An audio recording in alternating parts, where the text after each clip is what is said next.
கிருஷ்ணகிரியில் பரபரப்பு. அடங்க மாட்டேன் என்று சொல்லும் அதிகாரிகள். கிருஷ்ணகிரி மாவட்டம் நாகரசம்பட்டி அருகே உள்ள காவாய்பட்டியை சேர்ந்த வனஜா.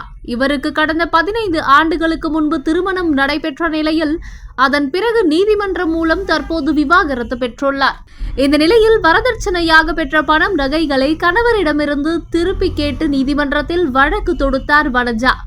மேலும் வரதட்சணையாக அளித்த பணம் நகைகளை மீட்டு தர கோரி கிருஷ்ணகிரி மாவட்ட ஆட்சியர் அலுவலகத்தில் உள்ள சமூக நலத்துறை அலுவலகத்தில் கடந்த 2 மாதங்களுக்கு முன்பு மனு அளித்த வனஜா, அவரது மனுவை விசாரிப்பதற்கு குடும்ப வன்முறை தடுப்பு சட்ட பாதுகாப்பு அலுவலர் மார்த்தா வனஜாவிடம் 3000 லஞ்சம் கேட்ட நிலையில் லஞ்சம் கொடுக்க விரும்பாத வனஜா கிருஷ்ணகிரி லஞ்ச ஒழிப்பு மற்றும் ஊழல் தடுப்பு கண்காணிப்பு பிரிவு போலீசாரிடம் புகார் அளித்த நிலையில் ரசாயன பொடி தடவிய ரூபாய் நோட்டுகளை வனஜாவிடம் கொடுத்து பாதுகாப்பு அலுவலர் மார்த்தாவிடம் தருமாறு அனுப்பி வைத்த நிலையில் 3000 ரூபாயை லஞ்சமாக வனஜாவிடமிருந்து மார்த்தா பெற்றபோது அங்கு மறைந்திருந்த காவல் ஆய்வாளர் ரவி தலைமையிலான போலீசார் அவரை கையும் களவுமாக கைது செய்தனர்.